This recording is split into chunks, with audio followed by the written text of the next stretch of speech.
Bonjour et bienvenue au balado Cible grise, le balado officiel de la chaire de recherche sur la maltraitance envers les personnes aînées.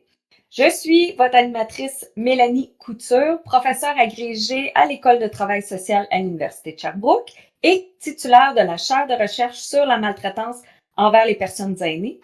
Super content aujourd'hui de vous accueillir. C'est notre premier enregistrement et on a décidé de vous expliquer qu'est-ce que la maltraitance. Et pour m'aider aujourd'hui, mon coordonnateur et aussi mon co-animateur aujourd'hui, Kevin Saint-Martin. Bonjour, Kevin. Salut tout le monde, enchanté. Puis j'ai pas de long titre comme Mélanie, coordonnateur, c'est tout. À la chaire de recherche sur la maltraitance envers les personnes aînées. Effectivement. Oui. Puis en passant, on va faire aussi un autre balado, un autre enregistrement pour vous expliquer c'est quoi la chaire. Mais on s'est dit aujourd'hui qu'on se concentrait sur qu'est-ce qu'est la maltraitance. Comme ça, la vidéo sera pas trop long. Et l'idée des balados, c'est vraiment pour vous donner de l'information, répondre à vos questions. Et on s'entend-tu que c'est plus facile de juste peser sur un piton et écouter quelqu'un parler que de lire. Donc, on a dit pourquoi pas faire un balado à la chaire. On va essayer Puis de là, rendre ça, excitant, un petit peu plus intéressant que si c'était un format de webinaire de 2 heures.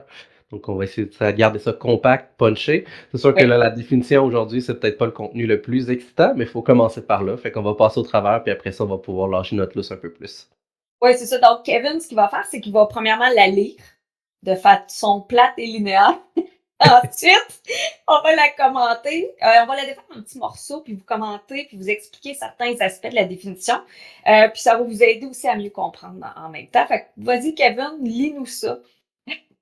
Juste une petite prémisse, je vous définis la maltraitance selon la définition du Québec, la définition officielle là, qui est adoptée par le ministère, le gouvernement du Québec.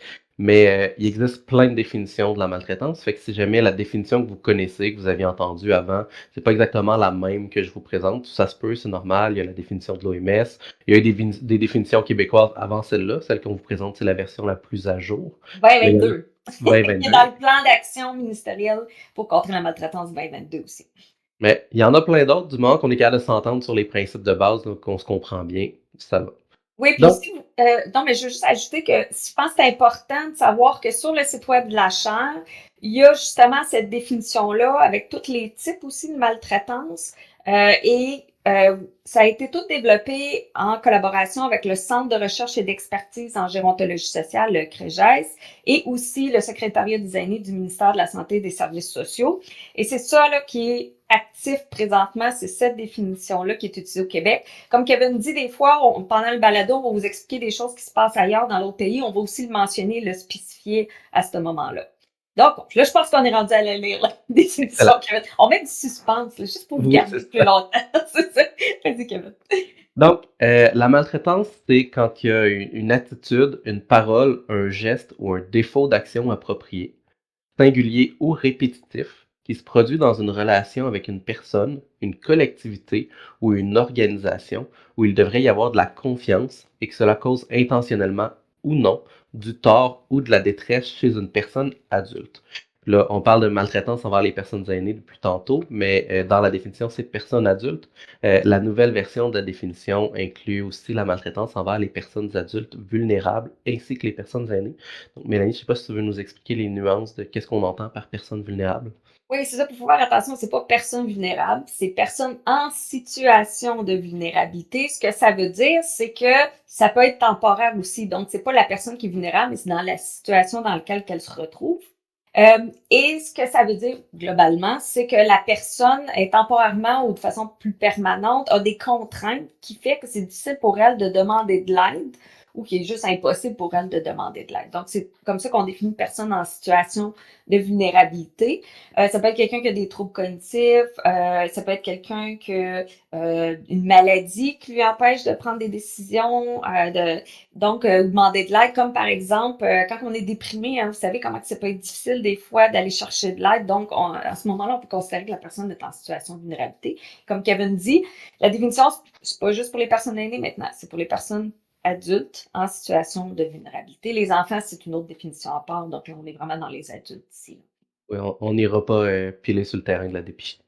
Non, on a assez de notre population à s'occuper, c'est suffisant comme tel. Fait que là, Kevin, si on entreprend justement la première partie, juste la relais pour qu'on ajoute un petit peu d'informations au sujet-là par la suite. Oui, oui, donc il y a maltraitance quand il y a une attitude, une parole ou un geste. Donc ça, c'est ce qu'on appelle de la violence. C'est quelque chose qui va être actif, c'est quelque chose qui va être fait, ou un défaut d'action appropriée. Ça, on va considérer que c'est de la négligence. Donc c'est de ne pas faire quelque chose qui aurait été requis. Donc, comprenez que c'est pas juste des gestes, ça peut être des attitudes et des paroles aussi qui peuvent causer du tort ou de la détresse.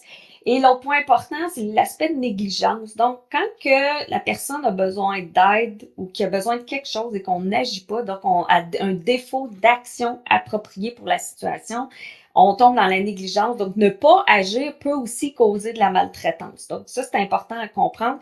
C'est pas dire oui, mais j'ai rien fait. Oui, mais justement, c'est ça le problème. OK? Fait que c'est ça qu'il faut comprendre, l'absence d'action aussi appropriée et aussi de la maltraitance. Ouais. Puis cette violence ou cette négligence-là, ben, elle peut s'exprimer sous différents types de maltraitance. On s'attardera pas très longuement là-dessus dans l'épisode d'aujourd'hui parce qu'on va passer plus de temps là, dans le futur à découper les différents types, mais il y a de la maltraitance de type physique, psychologique, matérielle ou financière, sexuelle. Il y a de la violation des droits, il y a de l'agisme, puis il y a de la maltraitance organisationnelle. Ouais, puis c'est ça que, comme Kevin disait dans la définition tout à l'heure, c'est ça qui est intéressant, c'est que dans la définition au Québec, c'est pas partout. On considère que la maltraitance peut être faite aussi par une personne, mais par une collectivité et par une organisation dans laquelle on devrait aussi avoir confiance. Donc, ici, on ouvre vraiment la porte à la maltraitance organisationnelle. Comme Kevin disait, on va faire aussi des balados pour vraiment expliquer plus en profondeur chacun des types plus tard. Mais aujourd'hui, on voulait pas vous submerger d'informations. On commence juste par la définition. Donc là, on a parlé du fait que c'est un peu avec des gestes, paroles, attitudes ou une action, défaut d'action appropriée. Il y a aussi l'idée de une fois ou plusieurs fois. Peux-tu en parler un petit peu plus, Kevin? Oui, effectivement, ben, la maltraitance, ça peut s'exprimer au travers de quelque chose qui est singulier ou qui est répétitif.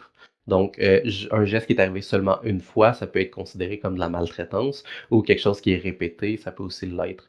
C'est à prendre avec un petit grain de sel, là, parce qu'il faut pas qu'on se mette à considérer que le moindre geste, la moindre situation est automatiquement de la maltraitance parce qu'elle est arrivée une fois. C'est par exemple si vous avez joué à un jeu de société avec votre grand-mère, puis à la fin, vous avez perdu, vous étiez fâché, puis vous lui avez lancé une insulte une fois comme ça, puis que ça ne l'a pas blessé, ben là, on n'accroche pas, c'est pas de la maltraitance. Mais si vous avez décidé de lui donner un coup de poing à la fin de la partie, là, définitivement, même si c'est arrivé juste une fois, ça passe pas. Oui, puis je pense que, tu sais, qui a jamais crié après quelqu'un? Tu sais, tout le monde a, à un moment donné, un peu dépassé les bornes. Donc, c'est sûr qu'il y a beaucoup de choses qui peuvent être considérées de la maltraitance, mais l'idée de la définition, c'est vraiment d'amener l'attention sur vous-même, vos propres comportements et ceux des autres, puis d'être attentif. Au bout du compte, l'idée d'éviter de la maltraitance, c'est essayer d'être une bonne personne. Au bout du compte, et de faire attention à nos comportements, puis de pas causer de du tort ou de la détresse aux personnes. Donc, sur le site web de l'achat de recherche, comme je disais, il y a la terminologie au complet. Puis là-dedans, on donne plein d'exemples pour chacun des types aussi de comportements, d'attitudes, de paroles qui peuvent être considérés maltraitants pour vous donner une image plus claire. Mais ça aussi, comme on vous dit, on va vous sortir des balados qui vont vous expliquer chacun des types plus en profondeur. Mais si vous êtes déjà curieux puis vous voulez vraiment tout de suite aller voir, allez sur le site web de l'achat, chercher la terminologie qui est en français et en anglais aussi. Oui. Puis, en plus de pouvoir être singulier ou répétitif, ben, la maltraitance, ça peut être intentionnel ou non. Oui. Donc parfois, on a l'intention de bien faire, puis on en vient à être maltraitant. Parfois, on est juste pas fin, puis on est maltraitant d'emblée. Mais des fois, on a les meilleures intentions du monde. On se dit: «Ah, je veux protéger mon proche, je veux être sûr qu'il arrive à rien, je vais mettre des filets de sécurité autour». Puis on va un petit peu trop loin, puis on passe de quelque chose qui se voulait bien intentionné à quelque chose qui est maltraitant. J'aime bien l'exemple de, ben, votre parent a fait une chute, puis s'est cassé la hanche, s'est blessé. Puis vous êtes vraiment inquiet, puis vous dites: «Faut pas que ça se reproduise, je veux plus qu'il vive seul à la maison, il faut qu'il s'en aille en résidence. Pendant qu'il est à son séjour à l'hôpital, je vais me mettre à vendre ses meubles, puis je vais m'entendre avec le proprio pour qu'il brise le bail. Puis aussitôt qu'il sort, il s'en va en résidence». Ben, votre intention, c'est peut-être de protéger votre parent, c'est de bien faire, mais si vous n'avez pas son consentement, que vous êtes mis à vous débarrasser de ces choses, vous êtes mis à signer un bail avec une résidence sans son accord, ben clairement, on est dans une situation qui va être de la maltraitance. Ouais, l'idée, c'est pas de prendre en charge. les personnes aînées ou les adultes en situation de vulnérabilité, c'est vraiment plus être dans la prise de décision partagée, de discuter avec eux, de leur donner l'info, puis de prendre des décisions. Fait que c'est pas de tout faire à leur place ici, c'est vraiment de s'assurer qu'eux aussi ont leur mot à dire, même si on a des bonnes intentions, même si ça nous stresse bien gros. Je dis toujours que les gens ont le droit de faire des erreurs aussi, fait qu'ils ont le droit de prendre des décisions qui vous êtes pas d'accord avec. Puis je donne toujours l'exemple parce que ça vous tente vraiment que vos parents vous disent tout quoi faire encore à votre âge. Ben eux autres aussi, je pense, ça leur tente pas que vous leur dites quoi faire. C'est des adultes. Il faut faire attention. Puis on vient pas personne aînée du jour au lendemain. Là, c'est un processus. Puis techniquement, il n'y a pas vraiment de définition de personne aînée. Là. Donc, tout le monde va venir aîné ou va vieillir dans un processus. Fait que les personnes aînées, c'est des adultes. Je pense qu'il faut toujours avoir ça en tête puis pas essayer de tout faire à leur place. Fait que des fois, c'est pour ça qu'on est dans on veut bien faire, mais on nuit, mais il reste que des fois, c'est intentionnel aussi. La majorité de la maltraitance est non intentionnelle. Les gens font des erreurs, mais ils causent du tort. Fait qu'il faut juste en être conscient. Puis c'est pour ça que c'est important de réfléchir à cette définition-là aujourd'hui, parce que des fois, c'est ça, on va faire des choses qui maltraitent, mais sans le vouloir, sans vouloir causer du tort. Fait que c'est toujours important de regarder le tort ou la détresse causée. OK?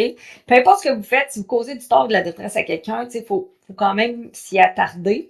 On n'appellera pas la police à chaque fois, c'est pas ça l'idée. L'idée, c'est, comme je dis, d'améliorer les relations, parce qu'on est dans des relations de confiance, puis que les gens se traitent de mieux en mieux. Comme vous voulez être bien traité, ben, les autres personnes aussi veulent être bien traitées de ce côté-là. Puis, comme on dit tout à l'heure, des fois, ça peut être des organisations. Hein. Donc, on parle de maltraitance organisationnelle. Fait aussi, c'est une organisation des pratiques en place qui nous nuit ou qui nuit à plusieurs personnes. C'est peut-être à revoir aussi. Puis des fois, les organisations sont juste pas conscientes du tort que ça cause. Fait que des fois, ça vaut la peine de faire des plaintes puis de aller un peu pour qu'ils soient conscients que, ben là, c'est parce que ça marche pas ce que vous faites. C'est un peu la même chose avec les personnes pour dire, ben, tu sais, j'ai pas aimé ça quand tu t'as dit ça. Quand tu fais ça, ben, j'ai l'impression de pas avoir de pouvoir, de pas être une personne, que tu me considères pas. Fait que c'est d'avoir des discussions aussi. Comme je disais tout à l'heure, c'est vraiment dans des relations humaines et il faut en tenir compte. Puis c'est bénéfique pour tout le monde. Donc, on parle de maltraitance aujourd'hui, mais à la Chambre, on va aussi parler de bien-traitance. Fait qu'on essaie aussi de donner des possibilités, des solutions, des façons de faire aussi pour contrer la maltraitance. Comme vous voyez, on prend pas un ton sérieux, on essaie d'être dans le positif aussi. Puis je pense que de comprendre la maltraitance va être bénéfique pour tout le monde au bout du compte. C'est pour ça aussi qu'on fait les balados. Puis nous autres, ça nous tient beaucoup à cœur. On est à la chaire de recherche parce qu'on veut travailler là-dessus, parce que c'est important pour nous. Puis vous voyez aussi que le ministère de la Santé et des Services sociaux, c'est important aussi pour eux, le secrétariat des aînés, qui finance la chaire aussi et qui nous permet de faire de la recherche. Et comme j'ai dit tout à l'heure, on va faire un balado qui va expliquer un peu plus en profondeur c'est quoi le rôle de la chaire de recherche, parce que pas tout le monde sait c'est quoi une chaire de recherche. Puis c'est normal, vous n'êtes pas en recherche nécessairement. Oui, c'est ça. Euh, À moins d'être en recherche, l'important, c'est pas nécessairement de savoir toutes les petites subtilités des définitions qu'on vient de vous présenter, mais c'est d'avoir un petit œil pour ben, vos comportements à vous-même, mais aussi à ceux qui sont autour de vous. Pour être capable de lever un drapeau rouge s'il arrive quelque chose, puis que vous dites ouf, je suis pas sûr que ça c'était correct, ben, de repenser à la définition de la maltraitance, puis vous dire ouais, peut-être que c'est de la maltraitance, il faudrait faire quelque chose.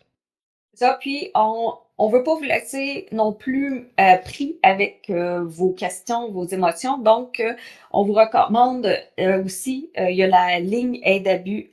Non, là, je dois répéter. Avant, c'était la ligne aide abus aîné qui a changé, donc Mm. la. Maintenant, c'est la ligne aide maltraitance adulte aîné, LAMA.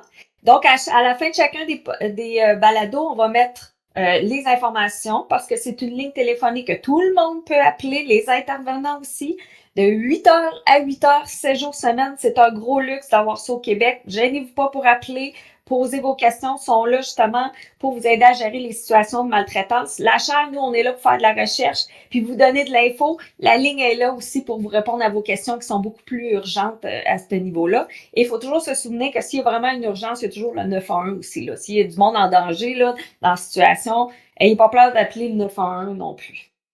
Puis vous avez pas besoin d'attendre d'avoir vécu de la maltraitance avant d'essayer de faire quelque chose. Tu sais, si vous trouvez qu'il y a une situation qui est moyenne ou vous êtes pas certain, vous êtes pas sûr que c'est de la maltraitance, vous pouvez quand même appeler la ligne. Ils vont vous donner de l'information, vous dire ce que vous pouvez faire. Ils peuvent vous aider à mieux communiquer avec vos proches, des trucs qui vous déplaisent. Fait que ça peut être quelque chose qui va être aidant. Puis donc, je vous remercie beaucoup pour votre écoute. J'espère que vous allez être avec nous pour les prochains épisodes du balado et bonne journée. Merci. On veut vous rappeler que si vous avez des préoccupations par rapport à la maltraitance envers les personnes aînées ou envers les adultes en situation de vulnérabilité, on a ici au Québec une ligne téléphonique provinciale d'écoute, de référence et d'accompagnement spécialisé, la ligne Aide maltraitance adulte aîné, qui est disponible de 8h à 8h, 7 jours sur 7, au numéro suivant 1-888-489-2287. Oui, je répète le numéro.